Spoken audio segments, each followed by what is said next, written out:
সবার সামনে প্রচন্ডভাবে রেগে গিয়ে পার্বতীকে মেরে ফেলার হুমকি দিল নতুন। হ্যাঁ বন্ধুরা, এমনটাই দেখা যাবে। তাই সম্পূর্ণ জানতে ভিডিওটিতে লাইক দিয়ে চ্যানেলটি সাবস্ক্রাইব করে দেখতে থাকুন। গল্পের শুরুতে দেখা যাবে নতুন ব্লাড দিয়ে এসেই তারপরেই কাকুমণিকে বলে, নতুন কোনো খবর আছে? তখন কাকুমণি বলে, হ্যাঁ, বুড়িমার শরীরে ব্লাড টানছে না। যদি না টানতে পারে তাহলে খারাপ কোনো খবর আসতে পারে। তখন তো এই কথা শুনে নতুন থমকে যায়। তখন কমলিনী বাবা বলে, তার মানে আমার মেয়েটাকে কি আমি আর বাড়িতে ফিরিয়ে নিয়ে যেতে পারবো না? আমার মেয়েটা কি একবারে শেষ হয়ে যাবে? শেষ হয়ে যাবে আমার মেয়েটা? এই বলেই কাঁদতে থাকে কমলিনীর বাবা। তখন তো কমলিনীর বাবাকে নতুন বলে, না কাকুমণি, এসব বলবেন না। আপনি কেন এসব কথা বলছেন? কিছু হয়ে যাবে মানে? না না, কমলিনীর কিচ্ছু হতে পারে না। কিচ্ছু হবে না কমলিনীর। তখনই নতুনকে এরকম ভাবে উত্তেজিত দেখে সবাই অবাক হয়। তখন বাবিল বলে, নতুন কাকু, তুমি এরকম ভাবে উত্তেজিত হলে বা সবার সঙ্গে খারাপ ব্যবহার করলেই তো আর মা ঠিক হয়ে যাবে না, তাই না? তুমি এরকম ভাবে উত্তেজিত হওয়ার সাহস পাও কি করে? এরকম ভাবে আমার দাদুকে অপমান করছো কেন? সেও তো তার মেয়ের জন্য এরকম করছে। তখন নতুন বলে, মানে? একদম চুপ, কেউ কোনো কথা বলবি না। মেসোমশাই কি বলতে চাইছে? যে কমলিনী কিছু হয়ে যাবে? কিচ্ছু হবে না কমলিনীর। আমি কিচ্ছু হতে দেব না কমলিনীকে। তখন তো এই কাণ্ড দেখে প্রাঞ্জল বলে, নতুন মাথাটা ঠান্ডা করো, এরকম করো না। তখন প্রসূন বলে, কাকুমণি, তুমি এই মানুষটার হয়ে কথা বলছো কেন? আমি তো সেটাই বুঝতে পারছি না। এই মানুষটার এত উত্তেজিত হওয়ার কি আছে? কেন এরকম করছে? তখনই কাকুমণি বলে, প্রসূন, এখন মেয়েটার জন্য সবাই প্রার্থনা করো। এরকম ভাবে সবাই উত্তেজিত হলে চলবে? চলবে না তো। আমাদের বুড়িমা যাতে সুস্থ হয়ে যায় সেই ব্যবস্থাই তো করতে হবে। এরকম ভাবে তো সবাই ভেঙে পড়লে হবে না। তখন পার্বতী বলে, আচ্ছা, এই মানুষটারও তো কত রোগ শরীরের মধ্যে। এই মানুষটা কমলিনীদের জন্য সে কখন থেকে এরকম ভাবে এখানে দাঁড়িয়ে আছে। সবার তো এই মানুষটার কথা ভাবা দরকার, কিন্তু না, সবাই এরকম ভাবে তাকে অপমান করে যাচ্ছে। তখন কুর্চি বলে, বাবা, 2 দিনেই তুমি জেনে গেলে যে এই মানুষটার শরীরে কত রোগ? তখন পার্বতী বলে, হ্যাঁ, ও তো আমার স্বামী, আর আমি তো ওর স্ত্রী, আমি জানবো না? তখন নতুন প্রচন্ড ভাবে রেগে যায় আর বলে, পার্বতী, তুমি চুপ করবে? তোমাকে কোনো কথা বলতে বারণ করেছি না? ওইদিকে মিঠিল বলে, আচ্ছা নতুন কাকু, এরকম ভাবে রাগারাগি করলে কি হবে? রাগ করলে আর তো কাকিমা ফিরে আসবে না, তাই না? এখন আমাদেরকে সবাইকে স্ট্রং থাকতে হবে, যে যে কোনো সময় যে কোনো খবর চলে আসতে পারে। তার জন্য আমরা যেন সব সময় সব সময় রেডি থাকি। কাকিমাকে সুস্থ করতে পারবো কিনা আমরা জানি না, বাড়িতে ফিরিয়ে নিতে পারবো কিনা আমরা জানি না। তখন নতুন আবারও রেগে যায় আর বলে, না, কমলিনীকে আমি ফিরিয়ে নিয়ে যাবই। কমলিনীর কিচ্ছু হতে পারে না। কিচ্ছু না, কমলিনীর কিচ্ছু হবে না।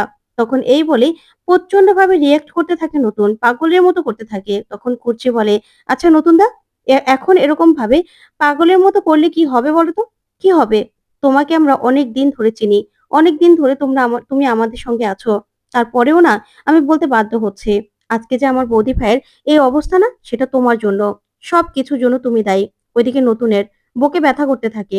তখন নতুন বুকে হাত দিয়ে কষ্ট পেয়ে দাঁড়িয়ে থাকে। তখন কুচি বলে, তুমি কষ্ট পাওয়া যাই করো না কেন, আমি এটা বলতে বাধ্য হচ্ছি, তোমার জন্য আজকে বৌদি ভাইয়ের এই অবস্থা। বৌদি ভাইকে এরকম ভাবে ধাক্কাটা তুমি নাও দিতে পারতে। তুমি বিশ্বাসঘাতকতা করেছো বৌদি ভাইয়ের সঙ্গে। তার জন্য না, বৌদি ভাইয়ের আজকে এই অবস্থা। আমি জানি বৌদি ভাইয়ের কোনো শারীরিক রোগ নয়, তার মানসিক রোগের জন্যই। তার তার নিজের ভিতরটা একদম শেষ হয়ে গেছে। তার জন্যই এই অবস্থা। এই সব কিছুর জন্য তোমাকে তোমাকে আমি দায়ী করব নতুন দা। আজকে আমার বৌদি ভাইয়ের যদি কিছু হয়ে যায় না, তাহলে তোমাকে আমরা কিছুতেই ক্ষমা করব না। এখন যতই মাথা গরম দেখাও না কেন, কোনো লাভ হবে না। তখন তো পার্বতী এই কথাগুলো শুনে বলে, আচ্ছা, তুমি কি এখনো দাঁড়িয়ে দাঁড়িয়ে এসব অপমানগুলো শুনবে? চলো না আমরা বাড়িতে চলে যাই। তোমাকে সে কখন থেকে সবাই মিলে অপমান করছে, আর তুমি দাঁড়িয়ে দাঁড়িয়ে এসব কথাগুলো শুনবে? এই অপমানগুলো তো আমার গায়ে লাগছে। বলো, তুমি কমলিনীদের জন্য কত কিছু করছো, কিন্তু ওরা কি সেটার মূল্য দিচ্ছে? তখন নতুন প্রচন্ড ভাবে রেগে যায় আর বলে, তোমাকে বলেছি না, চুপ করো, না হলে কিন্তু তোমাকে আমি মেরে ফেলবো পার্বতী। একদম চুপ করো, তুমি একটা কথাও বলবে না। তখন তো পার্বতী প্রচন্ড ভাবে ভয় পেয়ে যায়। তখন বুবলাই বলে, নতুন কাকু, তুমি নিজেকে সামলাও। আর তোমরা কি শুরু করেছো বলো তো? নতুন কাকুর নতুন কাকুরও তো হার্টের সমস্যা আছে। সেটাও তো তোমাদের মনে রাখতে হবে। এইভাবে মানুষটাকে কেন তোমরা কথা শোনাচ্ছ? আমাদের এখন মায়ের জন্য প্রার্থনা করা উচিত। আমরা সবাই তো চিন্তা করছি, সবাই মাথাটা ঠান্ডা করো। এরকম ভাবে কথা শুনিও না। অন্যদিকে দেখা যাবে বাড়িতে দুই ঠাম্মিকে নিয়ে বর্ষা খেতে বসেছে। তখন ঠাম্মি দুজন কিছুই খাচ্ছে না। তখন বর্ষা বলে, "আচ্ছা ঠাম্মি, তোমরা তো কিছুই খাচ্ছ না। খাও না।" তখনই ঠাম্মি বলে, "আমার না খাবার দিয়ে গলা দিয়ে খাবার নামছে না গো। আমি খাবারটা খেতে পাচ্ছি না। আমার ভালো লাগছে না। আমার বৌমার জন্য খুব টেনশন হচ্ছে।" তখনই দেখা যাবে বড় ঠাম্মি বলে, "আচ্ছা, কোনো খবর আছে বৌমার?" তখন বর্ষা বলে, "হ্যাঁ গো, আমি তো রুদ্রর সঙ্গে কতক্ষণ পরপরই খবর নিচ্ছি। আসলে এখন যা অবস্থা, যেকোনো সময় যেকোনো খারাপ খবর চলে আসতে পারে। আসলে মামুনির না শরীরটা একটু ভালো নেই। কোনো ব্লাডই টানছে না শরীরে। আর ব্লাড না টানতে পারলে সে তো আর বাড়িতে ফিরবে না। যেকোনো সময় খারাপ খবর চলে আসতে পারে।" তখন তো ঠাম্মি খুব কাঁদতে থাকে। তখন বড় ঠাম্মি বলে, "লক্ষ্মী, এখন কেঁদে আর কি হবে? দাঁত থাকলে তো আর দাঁতের মর্মটা বুঝলি না, তাই না? মানুষটা যখন ছিল তখন তাকে তুই মূল্যই দিলি না। আর এখন দেখ তার জন্য কষ্ট পাচ্ছিস। তার জন্য তো তোকে আগেই বলেছিলাম, আগেই সাবধান করেছিলাম।" তখনই বর্ষা বলে, "দেখো ঠাম্মি, খাবার খাওয়া যাচ্ছে না ঠিক আছে, কিন্তু খেতে তো হবেই বলো। না খেয়ে তো আর থাকা যাবে না। তাই খেয়ে নাও না। একটু খেয়ে নাও। আর তাছাড়া রুদ্র তো ওখানে আছেই। তোমাদেরই এরকম মন খারাপ। আর রুদ্র কেমন লাগে বলো তো? তার জন্যই তো বলছি, যেকোনো সময় যেকোনো খারাপ কিছু হয়ে যেতে পারে। যেকোনো খারাপ খবরও চলে আসতে পারে। তার জন্যই তোমাদেরকে না প্রস্তুত থাকতে হবে। বুঝতে পেরেছো? আমিও না নিজেকে প্রস্তুত করে নিয়েছি। তার জন্যই তো আমাকে একটু খাবার খেতে হচ্ছে।" তখন ঠাম্মি বলে, "খেয়ে নাও না, খেয়ে নাও। তোমাকে খেতে কে বারণ করেছে? কিন্তু আমরা খেতে পাচ্ছি না।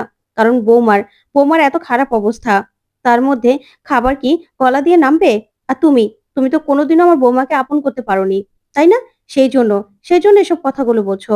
তখন বড় ঠাম্মি বলে, "হ্যাঁ বর্ষা, তুমি এসব কথাগুলো বলার আগে ভাবছো না? বৌমা বৌমা যদি ফিরে আসতো তাহলে তো সবথেকে আমি বেশি খুশি হব।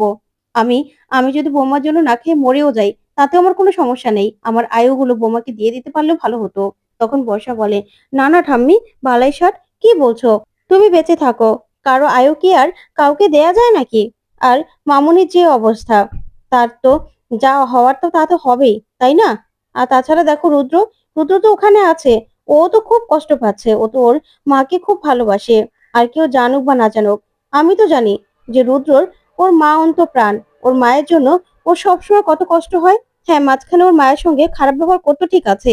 কোনো বড় ছেলে কি আর মেনে নিতে পারে তার মায়ের সঙ্গে অন্য আরেকজনের সম্পর্ক? তখন বড় ঠাম্মি প্রচন্ডভাবে বর্ষার উপর রেগে যায় আর বলে, "বর্ষা, একদম মুখ সামলে কথা বলবে। কিসব কথা বলছো তুমি?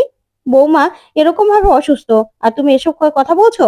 তখন বর্ষা বলে, "ও মা, বড় ঠাম্মি, তোমরা কি বুঝতে পারোনি? তোমরা কি জানতে না?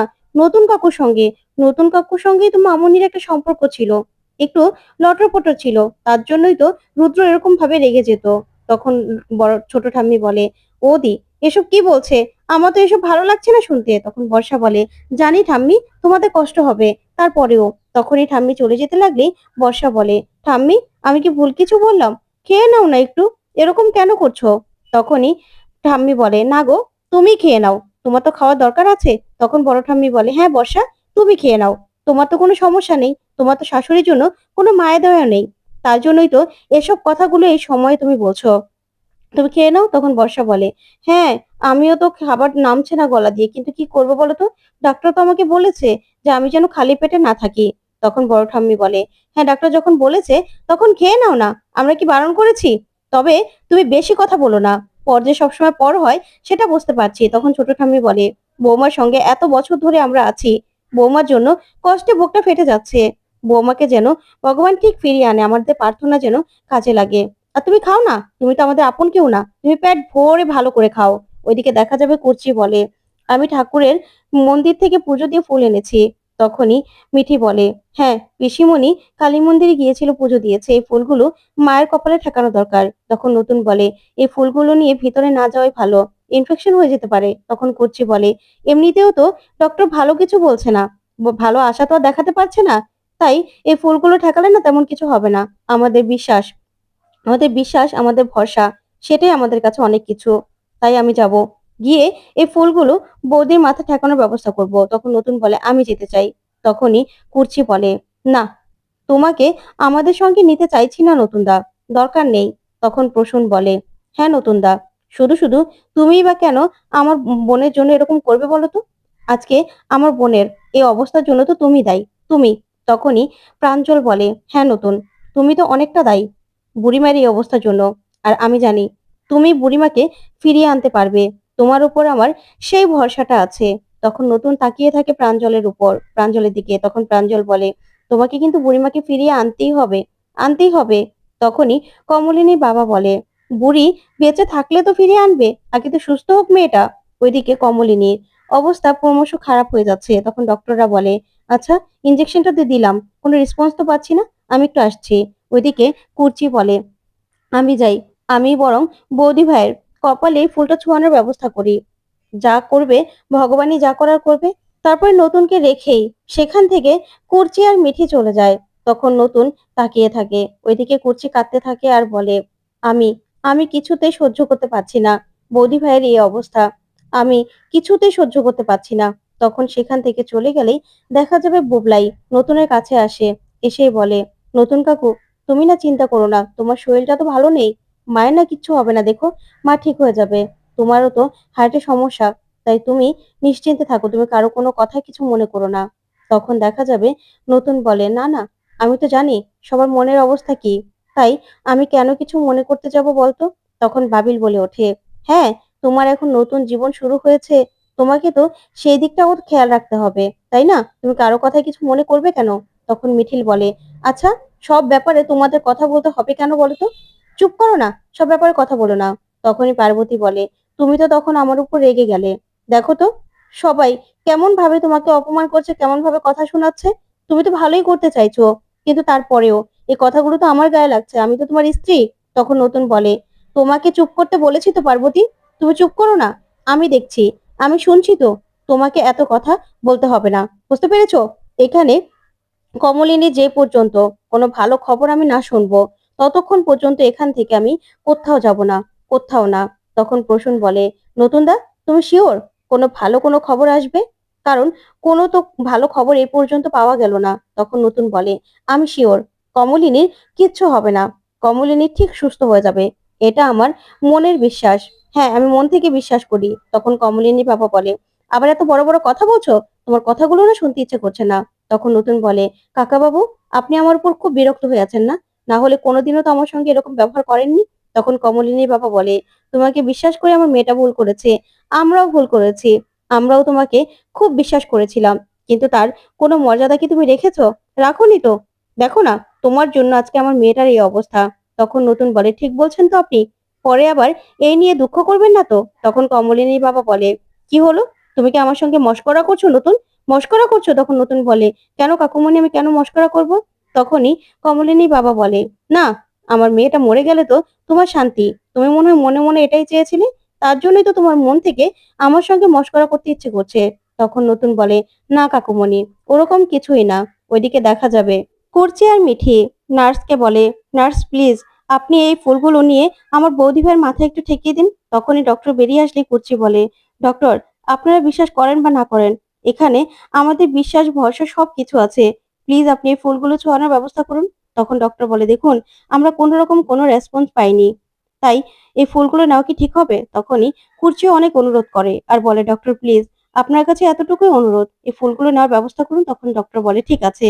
তারপরে ফুল নিয়ে ডক্টর আর নার্স ভিতরে যায়। তারপরে ডক্টর বলে, ওনাদের বাড়ির লোক পুজো দিয়েছে, তাই ফুল ছোঁয়াতে চায়, জানি না, বিশ্বাস ভরসা। তারপরে নার্সকে দিয়ে সেই ফুলগুলো কমলিনীর কপালে আর বুকে ছুঁইয়ে দেয় ডক্টর।